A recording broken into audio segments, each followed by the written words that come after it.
raha miala 10 kilometatra avy eto Katsepy ianao ka mizotra ny lalana ho an'ny Namakisy sy Soalala dia ho variana mahita ireto tanimboly midadasika be hatrany am-paravodilanitra.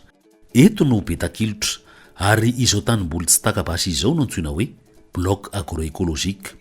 Napetraky ny tetikasa Prosol eo anivon'izay IZ izay anisan'ny tetikasan'ny gouvernemanta allemand misehatra aty amin'ny faritra Boeny. Ny bloc agroécologique dia tany midadasika be indray hatsariana, varavahakely ny 10 hektara, ambolena sy amokarana sady ahafahana manaparika haingana kokoa ny teknika agroécologique. Tanjona ny hanatsara sy hamaro karazana ary hahampy sakafon'ny mponina. Ny bloc agroécologique moa zany dia fomba fiasa anankiray izy io zany fanatanterahana, fanajariana tany na fambolena zany iombonan'ny mpamboly amina toerana midadasika. Izy io zany no ahafahana mampihatra an'ireo teknika agroécologique amin'ny velaran-tany angeza be amanjaton'ny hektara. Dia sady ihany koa fampiarana an'ilay izy amin'ny fomba maharitra zany satria ireo mpamboly zany manao ny asa iombonana ao amin'ny velaran-tany midadasika io no manatanteraka azy. Ao anatin'ilay velaran-tany midadasika zany dia ilay mpamboly samy manana ny tanimboly amboleny ao, fa kosa izy rehetra dia manatanteraka sy mampihatra an'ireo teknika agroécologique. Rehefa nahazo an'ireo teknika zany izahay, napitan'ny Prosol ilay teknika zany, teknika tsotsotra kanefa hita hoe mahomby. Voalohany izay alohan'ny hiasa dia tsy maintsy mametraka ny bandy aneribe.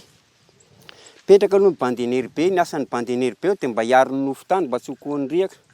Avy eo zany izay vao mandraraka ny fambolena. Dia ny fambolena amin'izay zany tsy maintsy misy fampivadianam-boly. Ohatra hoe katsaka, mifanambady amin'ny voanjo, na antsoroko, na lojy. Maro ny voly ampivadiana eto amin'ity toerana ity.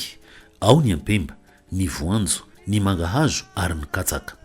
Katsaka no nambolen'ny mponina taty taloha, fa ny Prosol no nampiditra ny ampemba, izay karazam-boly tsaratsara kokoa ahafahana manatsara ny fanjarian'ny sakafon'ny mponina amin'ny alalan'ny fampitomboana ny karazam-boly fihinana.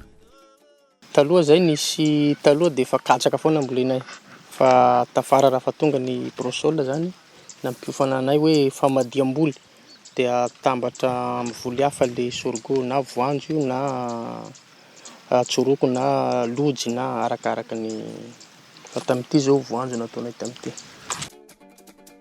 Nanandrana namboly ampemba tamina velaran-tany iray hektara imbeo avy.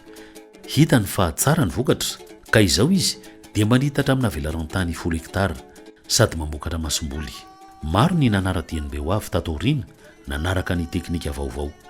Tany amin'ny 5 taona lasa nanomboan'ny tetikasa Prosol ny asa taty beta-kilotra dia velaran-tany kely isam-pianakaviana ny vitany tantsaha ary isa sekoly eo amin'ny 30 hektara eo no nanomboan'ny Prosol na ny fanana ny mpamboly, nampiany fametrahana tantsaha mpampita na paysan relais.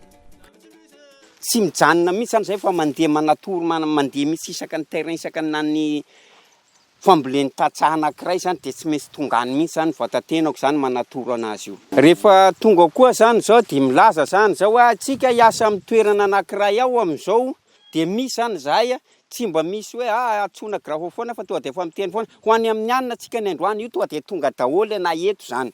Fanao valitanana zany izahay ato zany efa nany anankiray ihany koa dia manao nany anankiray iry koa. Ny mahatsara an'izay dia ny olona rehetra dia afaka manana velaran-tany bavata satria miombona.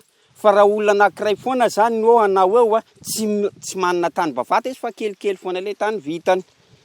Misy le namagna avy Namakia tonga eto tsisy lasareta raiky tsisy agnomby fa nafa mitambatra aminay toerana ty ato magnampy zahay miasa ho anazy. Ankehitriny raha tambatra dia eo amin'ny 700 hektara eo ny velaran'ny bloc agroécologique eto beta-kilotra. Mipareka haingana ny teknika agroécologique satria rehefa manajary bloc agroécologique ny mponina dia mifarimbona, manao valitanana ka ny daholo be miara-mientana dia mahavita be ho an'ny tsirairay. Ny fianakaviana anankiray ankehitriny dia mamboly amina velaran-tany 2 ka hatramin'ny 4 hektara eo. Misy tany voadadavitra 700 hektara io tena voavoly jiaby io. hatragno le hatragno kaiky ny katsepy agny faragnan'izy io tena voavola ny fiarahamonigny le misy koa le tany kely napetraka zany le fambolean-kazo izay zany le nanayato zany tena mahomby ny fiarahamonigny aloha mbo tsy ary nisy ny fagniliky na mpivahina zanatany zany zahay ato amin'ny famboleagny ataona yato ty mampirahina ny mponina ny bloc agroécologique ka mampihena kokoa ny masokarenan'ny mpamboly ary tsy olana ho anisambatan'olona izay resaka tsy fampian'ny fitaovana natao ny fikambanagna na vita école mihitsy zahay zany tena fiarahamonigny mihitsy école io tsy amparipantsakaza io vitan'le fikambana fokon'olo ato foa io vita zavatra zay zany niezaka zany zahay zany nahavoky le fambolia mividy agnomby mahazo agnomby mpianatra mianatra le zanakanay zany izy eo zany eto sady misy akatsepy agny io tsisy zaza mipetrapetraka zany zay fa tena mianatra jiaby le zaza zio izy eo fomba fiasa mahomby ny bloc agroécologique izay mampirahina ny mpiaramonina amina asa iombonana anajariana velaran-tany malalaka be ka manafaingana kokoa ny fanapariana ny teknika agroécolojique miankina amin'ny fahavononana sy ny faharisen-dahatra ny fiarahamonina ny fahombiazan'ny agroécologie noho izany dia tokony hodinina ny teknika mifandraika amin'ny toetany amin'ny faritra tsirairay sy ny filany tantsaha amin'ny alalan'ny famerenana ny tsirony tany sy ny fierovana ny nofo tany tsy hokaon'ny randrika ahavanina maharitra ny famokarana